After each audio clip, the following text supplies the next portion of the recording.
I think this is going to be a wonderful talk tonight. Hansi Hall is a natural resource person for the Jamestown Salmon tribe. She has a good, I was just really impressed when she said this to me. She has a good grounding here in County. Hansi Hall serves as the Natural Resource Director for the Jamestown Salmon tribe, which means she oversees the department charged with protecting and restoring treaty resources, such as finfish, shellfish, and game, and providing tribal citizens access to these resources. Hansi earned her BS from Colby College in Maine and her master's in Natural Resource Administration and Management from the University of New Hampshire. Since that time, she has lived in the Northwest and worked locally at the Olympic Park Institute, which is now Natural Bridge, Calm Conservation District, which Joe Holtrop heads up right now, and he'll be speaking later, and North Olympic Land Trust, before into a 20-year association with the Jamestown Salmon tribe. So she's well grounded here in the history and the development, probably for longer than 20 years. So I'm really delighted to be able to introduce her to you, and I look forward to her presentation too. Okay, Hansi.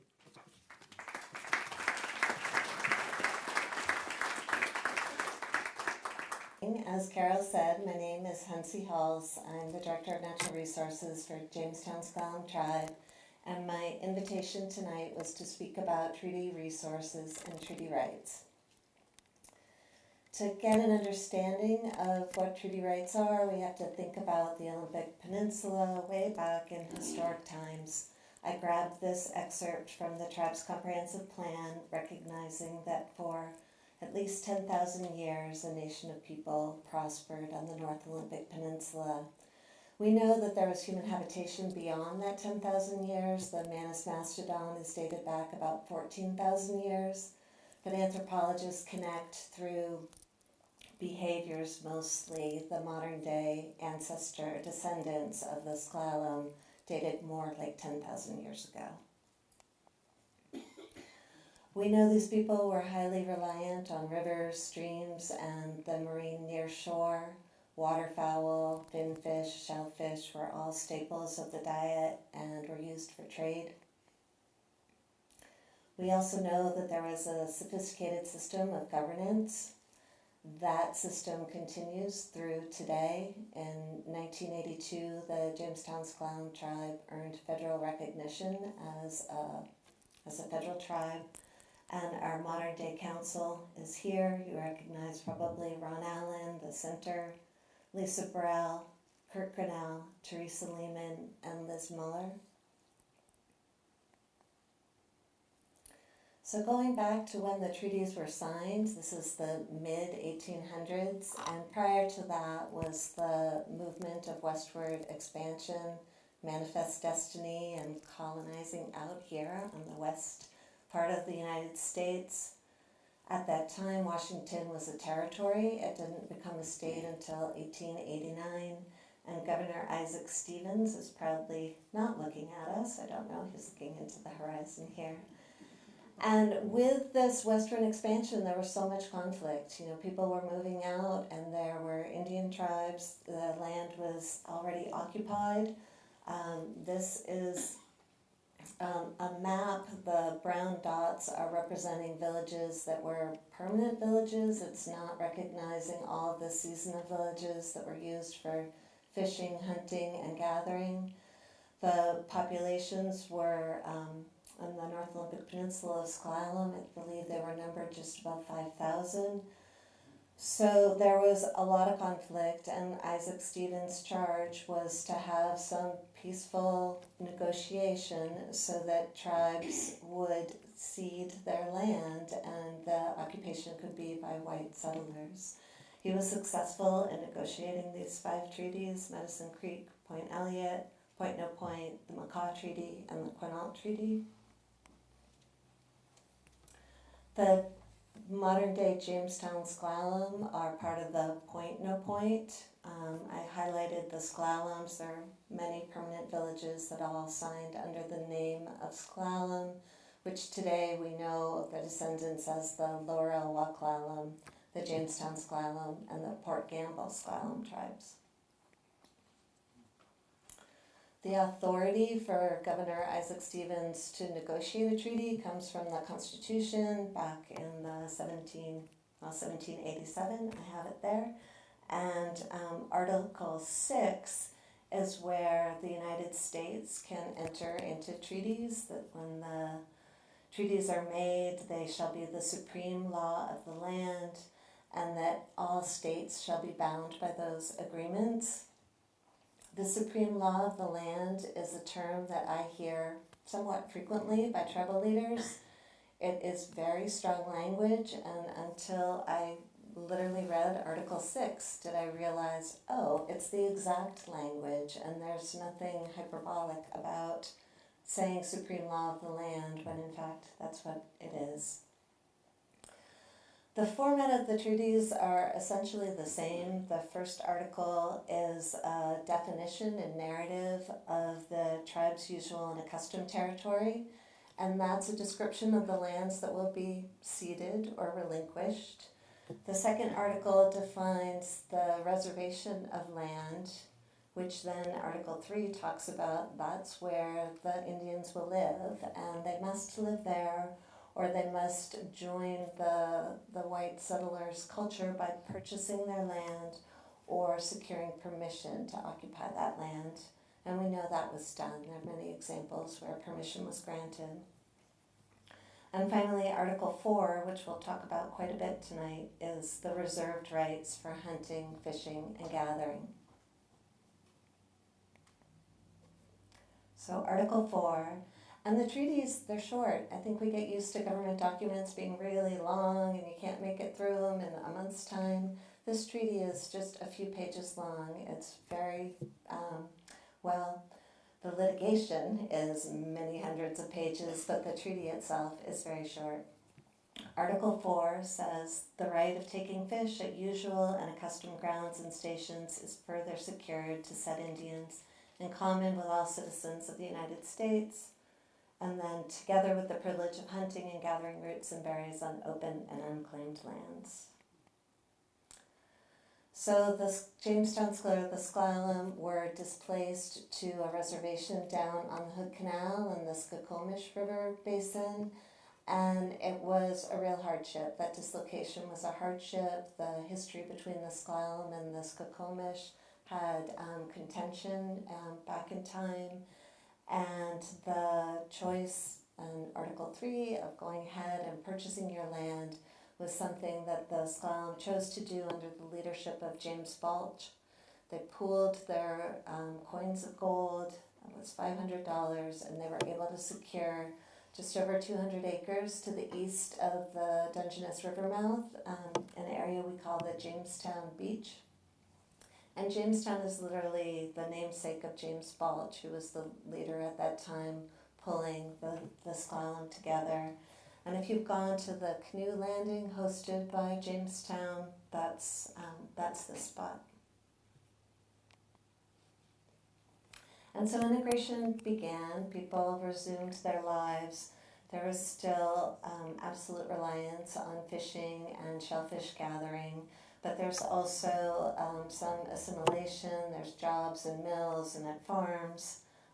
The photo on the left is along the Dungeness River. I think that's the Woodcock Road Bridge. I believe that's just before 1920.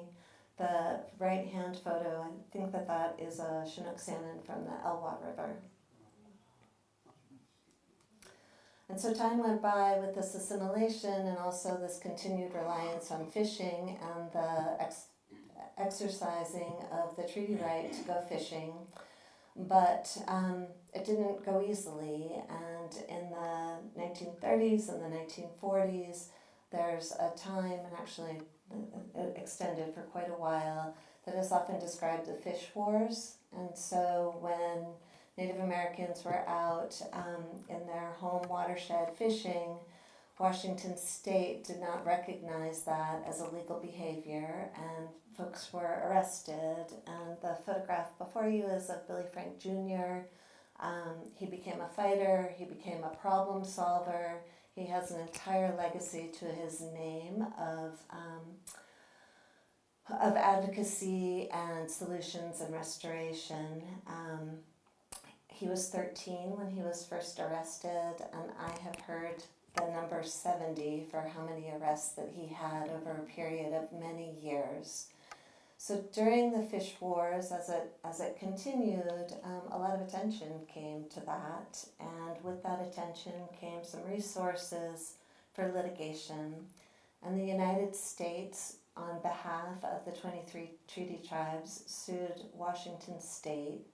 And United States involvement is the nexus of that treaty. It was their trust responsibility. They signed the treaty, and so on behalf of the treaty tribes, they went to litigation.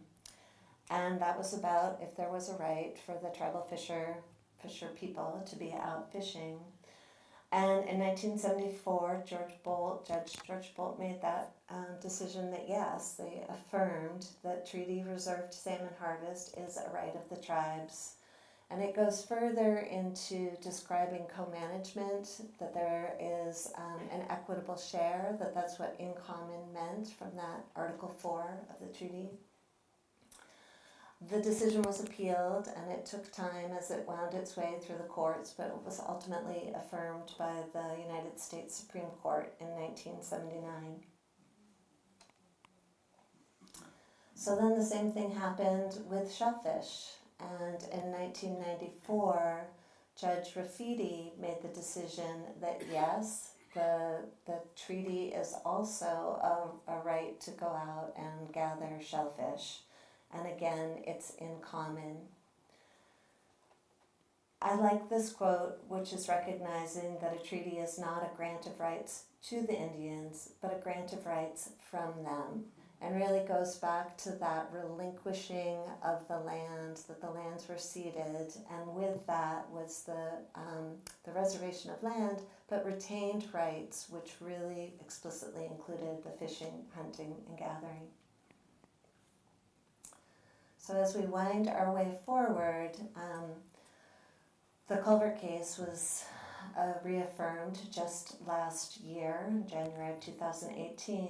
But what the Culvert case was really about is that, yes, you can have your right to fish affirmed, and you can go out fishing, but what if there's no fish to catch? And so the tribes, the treaty tribes have been watching as salmon and fish stocks were depleted, and so this right that they fought so hard to have in the courts now was sort of an empty net. It was an empty promise, and that much of the reason for that was habitat degradation.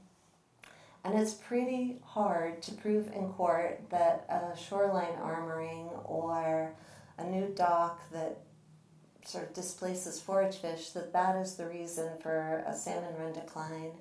But culvert is a pretty easy one to point at. You either can get into that habitat as a fish or you can't if it's blocked. It is something that is able to be described in a pretty black and white way, which is what courts sometimes need. So the tribes went with the culverts for the habitat degradation litigation. And the photo here is Pitchip Pocket Estuary. That is on West Squim Bay Road. And it's just a way of showing that culverts can be a barrier. This is a velocity barrier. And it's been restored to a wide open channel. And that was actually done as a restoration project by the North Olympic Salmon Coalition. That was not done through the culvert litigation, but it's an example.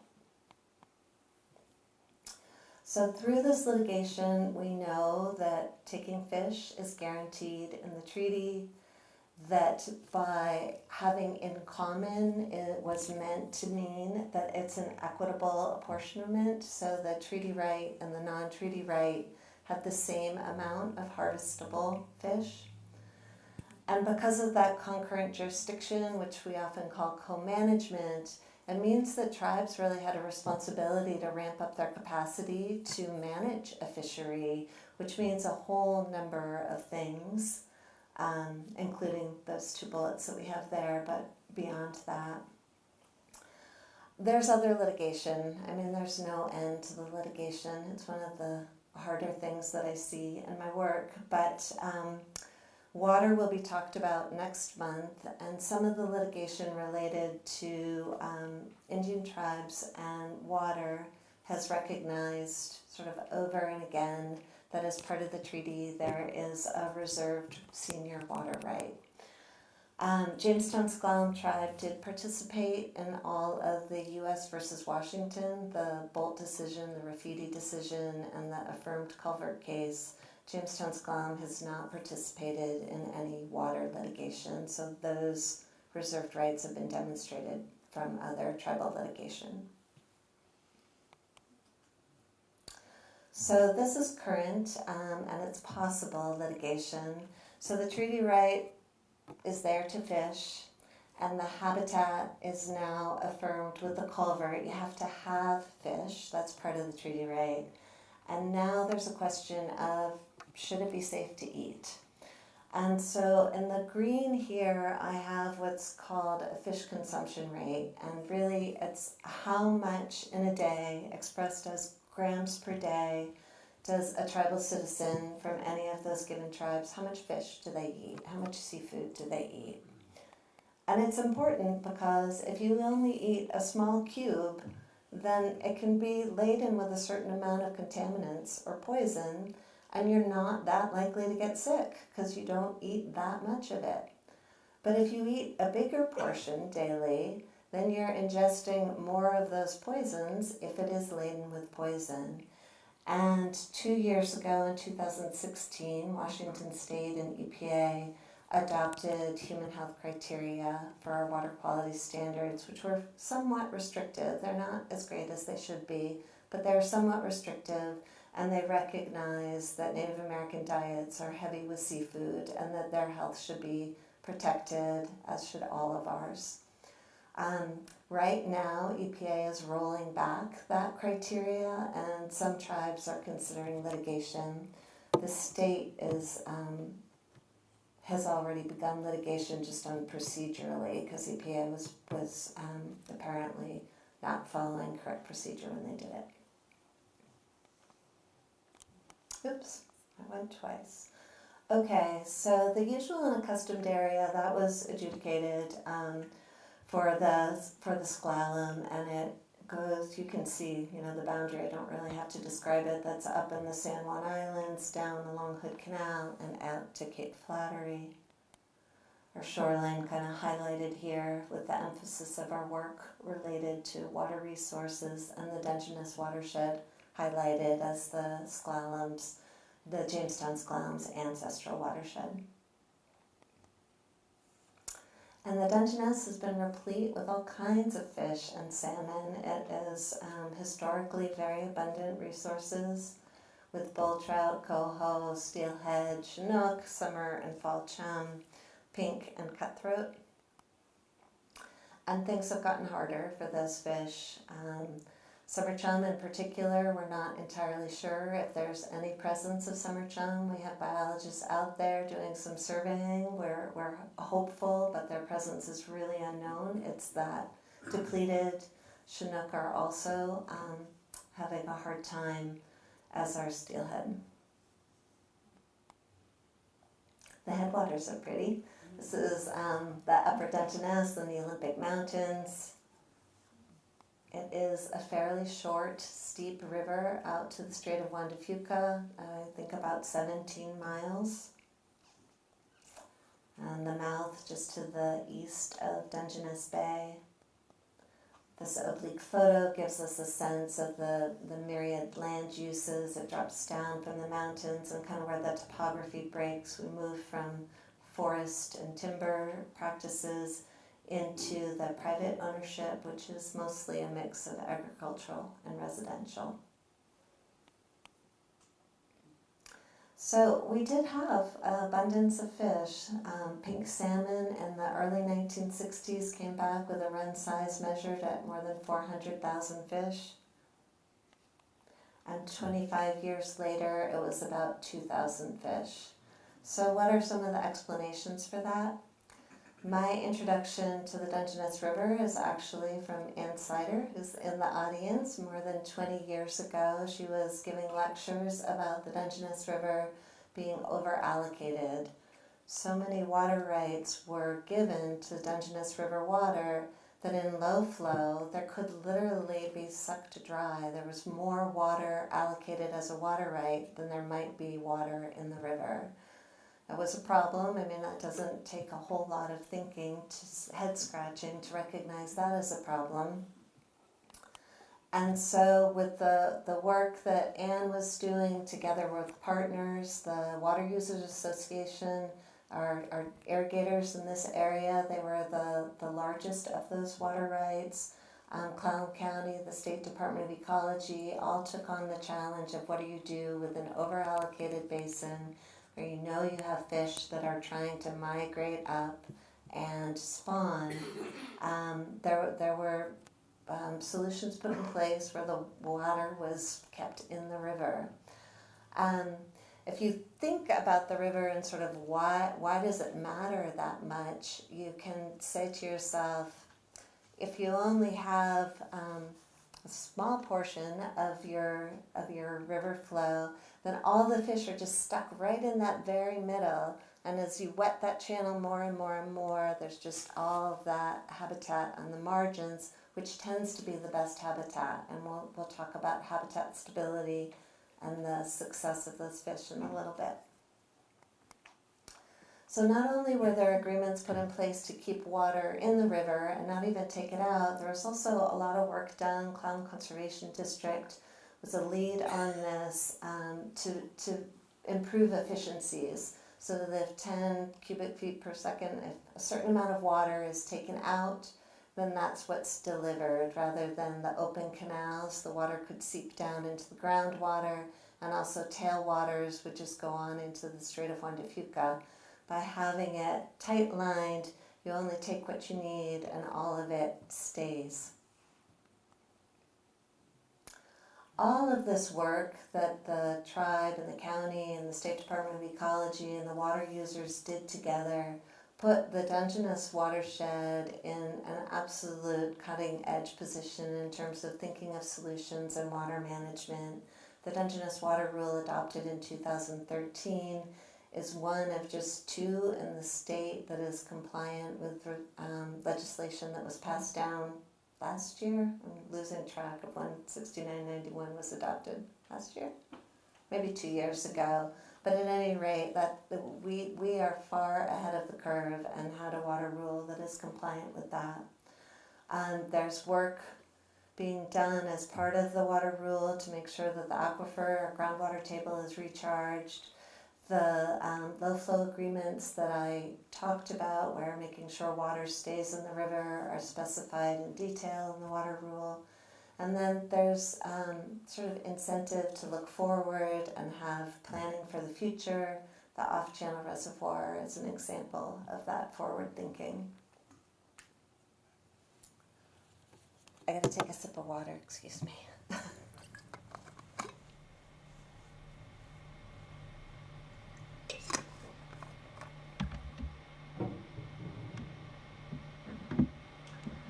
So I put this graph up so that I could talk a little bit about salmon productivity, which are often expressed as smolts per female. And we measure smolts per female very literally. So the way we know how many females there are in a river system is because biologists walk every mile of the river. I was out there yesterday, and count reds. And so if you have 50 reds in a given part of the river, you assume that there were 50 females. So we have an idea of the number of females, and then we also enumerate the smolts. So come spring, there's a trap that's set up and it catches the young, and then we estimate from that catch how many we think are actually out migrating. So that is a typical, in a fish biologist's world, that's a typical way to discuss productivity as smolts per female. I have the Dungeness and the Skagit here to show one thing in particular. In some years, the amount of productivity really diverges. And so if we are guessing, we can assume that ocean conditions are the same for all of these fish. And so there's something going on in the river itself that's diverging. And what we think that is sort of how the reds are responding to flow. This is just a photograph of a Chinook red in the Dungeness River. That ball cap in the foreground gives you a sense of the size of the Chinook red.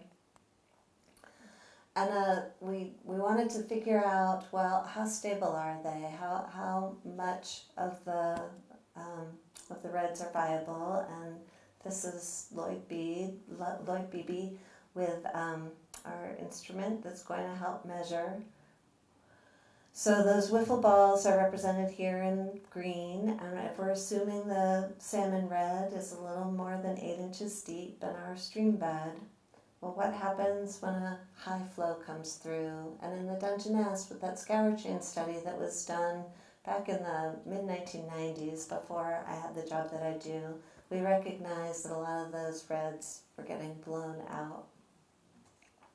But when you walk it, it looks just normal. Like, you don't see that the reds are getting blown out. And so the scour study let us realize that our viability was pretty poor. And we recognize that that works exactly with the information that we're gathering with that productivity number. As the flow goes up, our productivity goes down, and we recognize that there's something peculiar about the Dungeness comparison to that Skagit data, where when we have a high flow, the salmon reds are just scoured out. So we'll talk about the reasons of that. I have a couple slides to talk about that scouring condition happens already today. And this is kind of just a trend of what the river flow looks like across the water year, so October through September. And we have a little bit of a blip in the winter months, and then we get a much stronger peak discharges in the early spring when the snow is melting and we have rains also. And we're expecting, because of the warming of our planet, we're expecting these climate impacts to have more of a bimodal distribution. Less snow, that early winter actually comes as rain, and so then we have 2 of these peak discharges. And then we move forward and we're really seeing the peaks kind of happening with the winter rains. And why that has so much import to the work that the Jamestown is doing is because now that problem of having the river get scoured is going to be pushed forward in the year when the Chinook is incubating and even at a more sensitive stage. So what can we do about that? Well, this is a really pretty slide, but it is lacking in channel stability. We don't have large wood down there that would help absorb some of that energy and create some stable spawning ground adjacent to the large wood. And so the tribe has embarked on installing a lot of log jams throughout the river in places where there's enough room for the water to go. That's been in the railroad bridge reach, where 11 jams were installed 2010 to 2013, and then more recently in the Grey Wolf, and we have more planned in the upper Dungeness.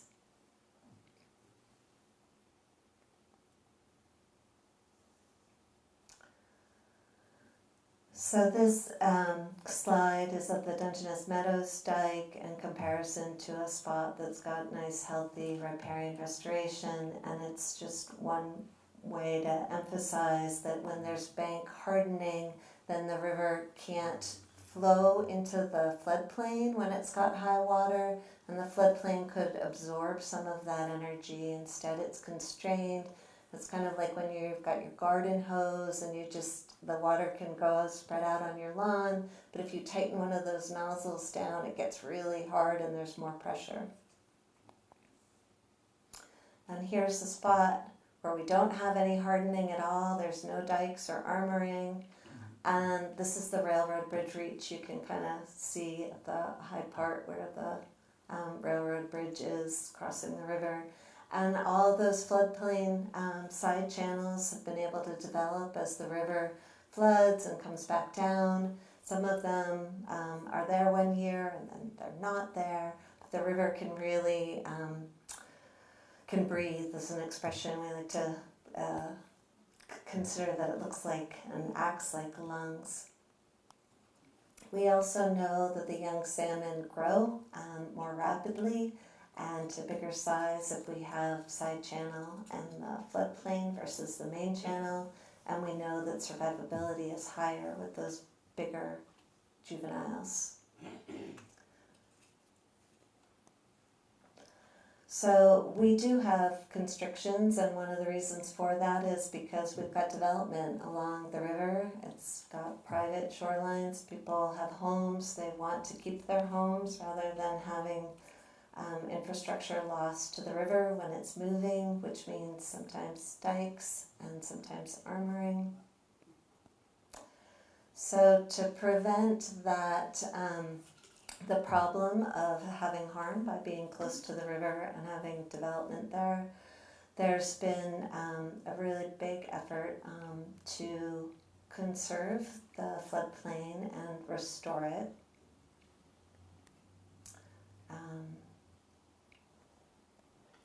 And after, this is a spot that was recently acquired, there had been a home in harm's way here, and the home and the well and the septic tank were all decommissioned, and then an effort to begin revegetation. This is the North Olympic Salmon Coalition, who had a community engagement kind of outreach day there. I have one more project to go through, but it will just take a few minutes and then I'll be able to conclude. So the Dungeness River work that I'm talking about is, I only gave a couple examples of projects. There are more underway, there's only so much time, but it is comprehensive, the scale is large, and so the timing, it takes a lot of time. Some of the projects that are conceived of can literally take decades to get on the ground. Jimmy Come Lately is a smaller basin. There were a number of the same problems, and I'm just going to go through quickly what was conceived of here. The summer chum is the salmon run that we saw had been so severely depleted that in 1999 only 7 adult fish returned. A large scale, you can see with this slide a whole number of impacts, and here's the conceptual idea of what needed to be done. And through federal funding, through state funding, through cooperation of, literally 24 partners, each one of these tasks was completed over just under 10-year time frame. There are people in this audience who know this story a little bit better than I do. So that's the estuary part of it. And the companion was immediately upstream where the creek had been straightened for agricultural purposes, and then it was restored into its earlier channel, or approximately that earlier channel, and meandered, which is the natural way of a stream. And this photo is just over 10 years old now. That riparian forest is really thick with alder. There's some Doug fir coming in, and it has changed for the better. And we have fish that are returning as together with the restoration that was just quickly described here. There was also a broodstock recovery program so that there were fish that were reared and then released, and they could come back to spawn in the wild. And so you can see that the returns bumped up and up and up. We're expecting that the sustainable population of summer chum is something in about the 2,000, and we had just about exactly 2,000 fish that returned in 2019. There's a companion project to this. the summer chum, the juvenile, they come out, they swim along the shoreline. They need to be able to forage and grow before they really are out in the ocean. And this is Washington Harbor. There's a causeway bisecting the estuary there. The causeway was the location where the city of Sequim's wastewater outlet, their pipe was. But it cut off the entire estuary, and so there was a project and the culverts, we talked about culverts being a barrier. These two small culverts were trying to exchange all of this tidal water from the estuary all the way out, and it just was, fish couldn't, first they could barely find the culverts, and then if they did, they were probably flooding one way or the other and too much energy to swim through. So that was replaced, the causeway was replaced with a long bridge, and we have seen many, many young fish and marine life that can exchange back and forth. And I went quickly to my final slide, which is really just to say thank you so much for your interest in coming out tonight. I'm happy to answer questions if there are any.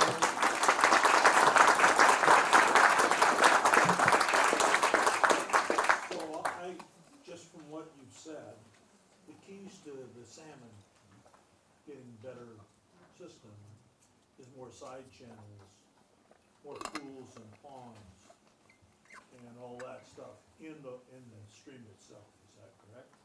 That is a big part of it. So what you've just described is a number of the features of habitat. You talked about pools and side channels and floodplain, and all of those provide healthy habitat.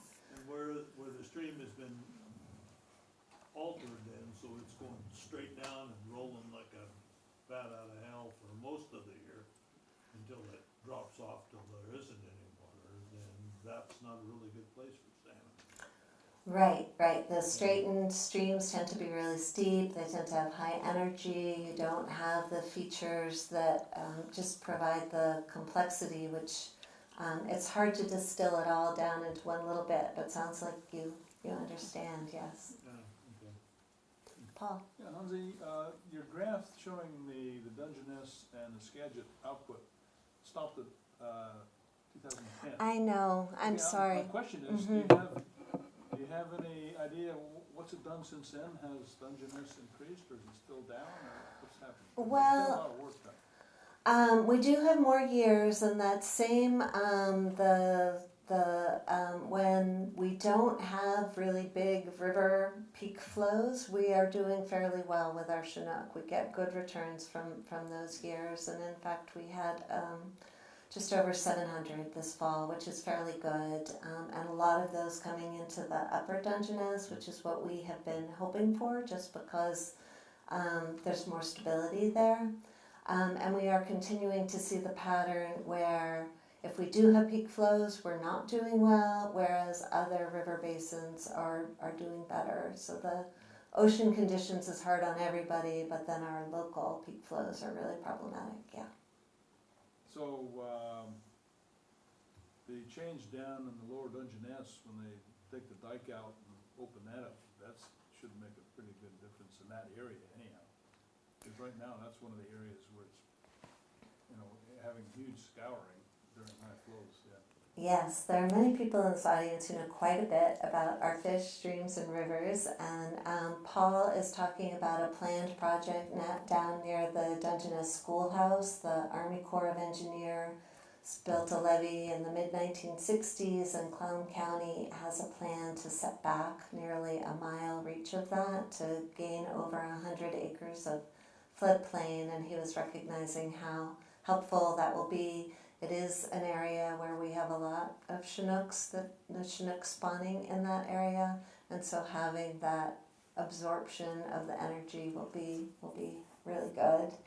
We're also trying to capitalize on that project and have a companion project, so possibly another mile of that dike could be set back. We're working on that. Yeah, hi. Could you talk a little bit more about the captive breeding program that you've been involved in for a number of years, and maybe maybe a little bit about the fish hatchery and what's the activity in those areas? Sure, I may try to have somebody else answer the captive broodstock for the summer chum, but I'll talk for a little bit about the Dungeness hatcheries. The state has 2 hatcheries on the Dungeness, the Herd Creek hatchery and the Dungeness hatchery. For the Herd Creek, they are rearing Chinook and coho, and in the upper Dungeness, it is coho. And the numbers are 100,000 Chinook this last year, and I think the coho is more like 200,000. Does anybody in the audience know the number, actually? I'm in the right ballpark. So one of the things I didn't talk about is that the Jamestown Sklown have not had a Dungeness Chinook fishery in 15 years. There have not been enough Chinook to say, yes, you can go fish on one of them. Every year we go to the state, all of the tribes sit down with the state and we look at what our salmon abundance is, and if those numbers are not high enough to go fishing, then you don't open the fishery. And so Dungeness Chinook, we have not had fishing opportunity for more than a decade.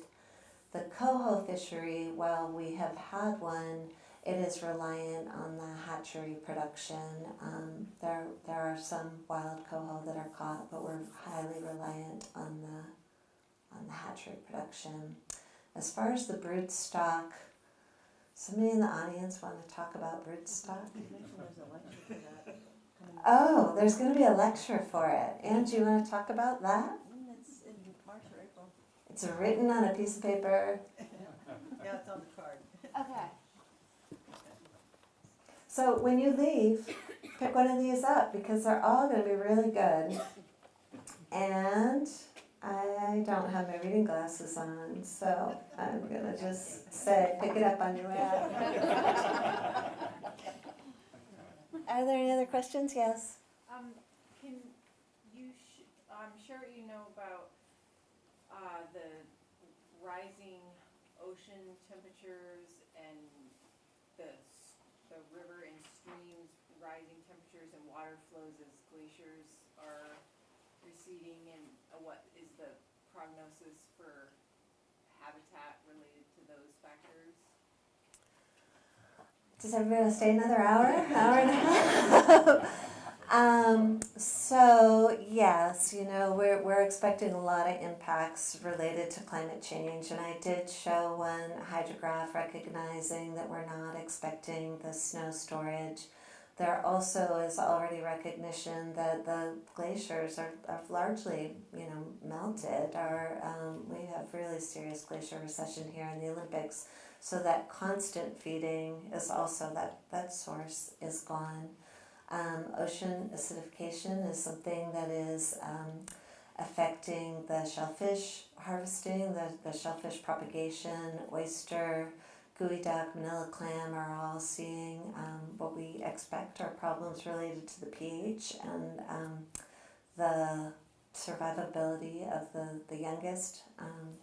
So hatcheries are known to actually bring in clam seed because the larval stage is so sensitive to the pH. Hawaiian waters do not have as much of the pH problem that we do, just there's this deeper, I'm not an ocean chemist, but... Our pH is what, going more acid? I'm sorry? Yes, pH is more acidic. Still more acidic. Yes, when it goes down. I feel like you had one other piece that I didn't really touch on. I mean, what I can say is the tribe has looked at possible effects to our treaty resources. It's called the Climate Change Vulnerability Assessment, and that is available online if you were curious. And there's sort of some one-page fact sheets on 10 different resources, the western red cedar, shellfish, salmon, so that might be a place to go.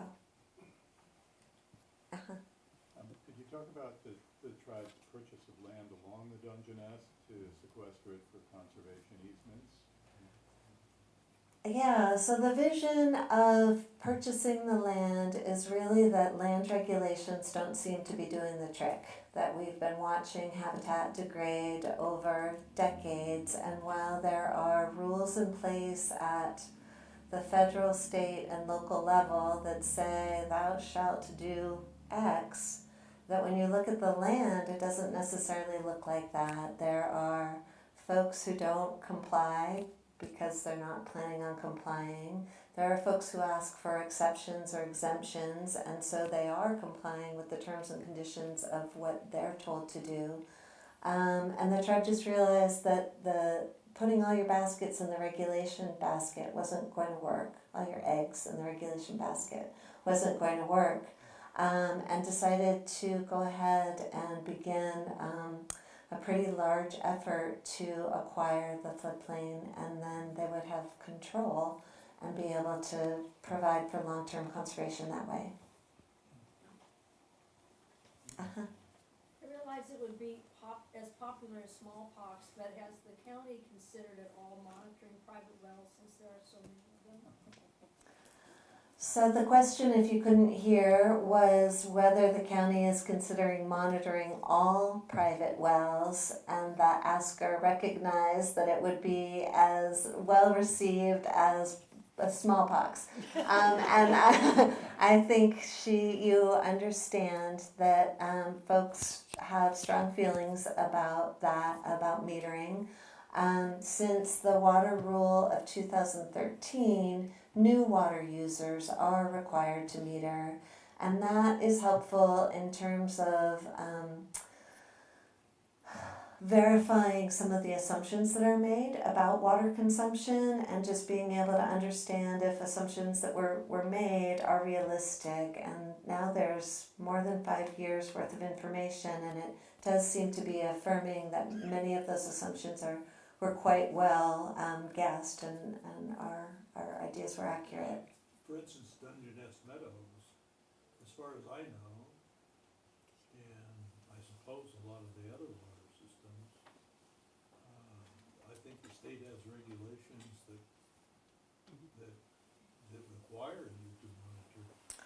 Yeah, so there's a difference, and folks who are wanting to leave, please do. You've been here almost an hour, and we may wrap up quickly. There's private wells, which prior to 2013 are not required to monitor, and then there are group wells, and so that's a distinction. There was a suggestion that, you know, when you sell your property, it has to have a septic system checked to make sure it's a healthy system. Sure. And if it isn't, the seller is required to do something about that. So there was a suggestion among some realtors that they wish that the same regulations were on wells, individual wells, because they're the ones that are totally, it's up to you to take care of your individual well. And so I haven't heard it come up to any kind of a loud roar discussion, adding more regulation, but it seems to me that we bought into a system that we knew that, or found out later, was pretty regulated. You know, it had to be tested and so forth a couple of times a year, this a little larger system. But it just seems to me to make common sense that individual wells, as they're passed on to someone else, should also be monitored in some way to verify that the water is viable, there's pressure there, and it's good water. Just for you to know what's going on. Yeah. I just wanted to follow up by saying that I agree wells should be tested and kept well, kept in good condition. Point is that I live in a neighborhood where everyone's on a private well, and everyone but me wants a golf course in their front yard. So they water constantly, 9 or 10 months of the year. They mow and use a gas-powered machine, and all that we know that results in. And they do that every week. And it seems to me if the amount of water that you were allowed to use or encouraged to use or had to pay 12 times too much if you used more would do a great deal to help on conservation of water. I know it's not popular, I know a lot of people would have all kinds of privacy rights and all that horse pucky, but I think it would be really important, and I think it would save hundreds of thousands of gallons of water that could better be used other than keeping a friggin' golf course line. Yeah, so there definitely are mechanisms for incentivizing conservation, and I applaud everybody for coming out tonight. I applaud Carol for pulling all of this together. Discussion and engagement, I think, is really like how to make those changes happen. And there was one more question. Yeah, I was just wondering, in view of the overextended water rights, and then recently the subsequent conservation effort and logistics and all that have been put in place, how have the salmon been doing the past few years in terms of being able to pass through the river and its water depths? Yeah. Just the last few years? Yeah, so in 2015 was a drought year, and there was kind of an emergency response where we had field techs and biologists out in the river trying to assure that there was a wetted width so that fish could come up. Returns following that 2015, like if you were born in 2015, that there were not as many that returned 3 years later. But in general, I would say that there is some good news related to salmon and the work to recover salmon. Summer chum in the Hood Canal and Strait are tending upward. We have had higher numbers of Chinook coming to the Dungeness in recent years. So I would say that while it is hard work and long work, that there are some rewards for the work. All right, this is our last one because it's 7:30. I bet people want to go home, but yeah, please, Liam. Okay, I've heard some other tribes have what we call wildlife biologists doing mammals and bird work and stuff. I've never heard about the Jamestown clown. Do they do that kind of work on? Yeah, so the question was if Jamestown's clown has a wildlife biologist, the Lower Elwha clown, Port Gamble, there's lots of wildlife programs, and Jamestown does have a treaty right to hunt. We do not have a wildlife biologist on our staff. We are part of a consortium called the Point No Point. Port Gamble Tribe and Jamestown's Clown are part of the Point No Point. They have a wildlife biologist who helps us with our hunting program and recognizing sort of harvest numbers and tracking. I work a lot with them there. He's been through our area over there behind the Dungeness, behind our housing development, and he's walked down through there. I met him one day when he was walking down. Yeah, so Jamestown, we've been wondering if any of the property that we've purchased is suitable for hunting, and we're discovering much of it is not, but we've been out walking and looking for signs of wildlife, and so He we've was got a looking nice. for fish at the time. Oh, okay. in the river. So does anybody? Oh.